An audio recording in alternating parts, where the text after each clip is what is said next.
हाल ही में क्या हुआ है, COP28 समिट हुई तो दुबई में हुई।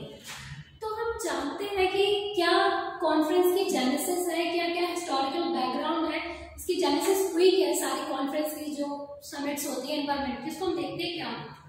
सबसे पहली बार 1972 में जब कॉलोनाइजेशन एरा खत्म हो चुका था, सारी कंट्रीज इंडिपेंडेंट हो चुकी थी, अब वो डेवलपमेंट पे, ह्यूमन डेवलपमेंट एनवायरमेंट पे ध्यान देने लगी थी। तो स्टॉकहोम, स्वीडन एक कंट्री है जिसने यूनाइटेड नेशन से अर्ज किया to focus on what, environment and humanity.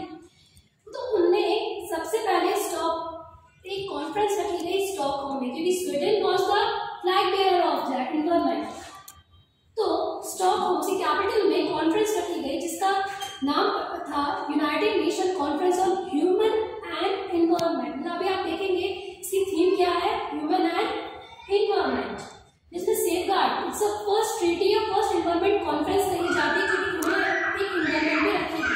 अब इसका आउटकम क्या निकला, इसका बहुत बड़ा आउटकम था कि majority of the country had participated in that conference, and the second important outcome was that the formation of UNEP, United Nation Environment Program, एक स्पेशलाइज्ड एजेंसी बना दी गई यूनाइटेड नेशन की 1972 में। क्या आप जानते हैं इसका हेडक्वार्टर कहाँ है? इट्स अफ्रीकन कॉन्टिनेंट केन्या में है। ये क्या करता है, एक स्पेशलाइज्ड एजेंसी जो जब भी इन्वायरमेंटल एक्टिविटीज होती है, प्लाजेस होती है, उसको क्या करता है, देखता है, रिव्यू फ्रेमवर्क करता है। अब क्या हुआ कि 1972 में ये कॉन्फ्रेंस हुई, यूनाइटेड नेशन एनवायरमेंट प्रोग्राम्स आपका स्पेशलाइज्ड एजेंसी फॉर्म हुई। फिर उसके बाद 1988 में United Nation Environment Programme with World Metrological Organisation ने मिलकर क्या किया, आईपीसीसी एस्टैब्लिश करी। आईपीसीसी क्या है, ये एक इंटर गवर्नमेंटल पैनल है, किसके लिए, क्लाइमेट चेंज के लिए, it's inter governmental panel for climate change. फिर अब ये पैनल करता क्या है, ये पैनल क्या करता है, रिसर्च वर्क करता है, रिसर्च वर्क करके ये रिपोर्ट पब्लिश करता है। अपनी ये दो टाइप की रिपोर्ट पब्लिश करता है, एक स्पेशल रिपोर्ट, एक comprehensive assessment report. Special report बेटा स्पेशल ओकेजन या कुछ इरेगुलर टाइम पीरियड्स में आती है, और कॉम्प्रिहेंसिव असेसमेंट रिपोर्ट आपकी रेगुलर इंटरवल में आती है। अब ये रिपोर्ट किस पे करता है, रिपोर्ट ऑन क्लाइमेट चेंज पर आपकी क्या करता है, बताता है कि आपको क्लाइमेट चेंज कैसे हो रहा है, क्या उसकी प्रेजेंट सिचुएशन है, कैसे आप इस चीज को अडॉप्ट कर सकते हैं, कैसे मिटिगेट कर सकते हैं, क्या इसके पॉसिबल इम्पैक्ट्स हैं, इसके बारे में ये आपको नॉलेज अवेयर कराता है पूरे वर्ल्ड को अपनी रिपोर्ट्स के थ्रू। तो आपके दिमाग में आया होगा क्या रिपोर्ट्स है R&D खुद ही करता है, नो, ये अपनी R&D नहीं करता।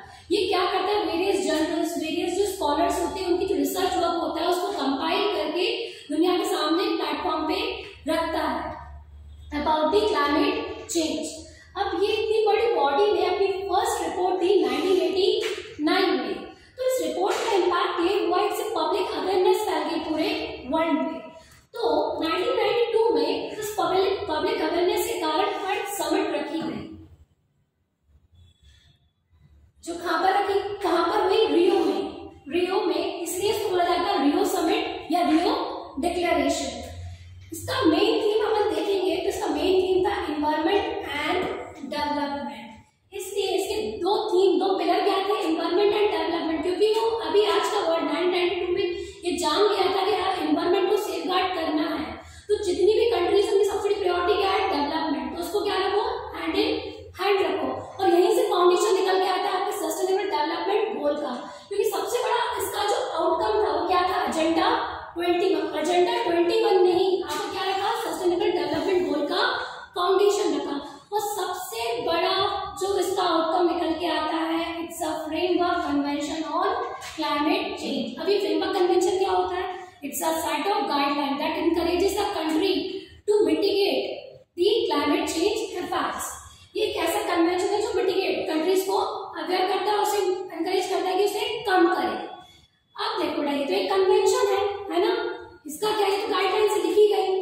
अब इसको इम्प्लीमेंट करने के लिए आपको एक बॉडी चाहिए, है ना, इसके लिए बनाई गई एक बॉडी जिसको बोलते हैं अपन COP, कॉन्फ्रेंस ऑफ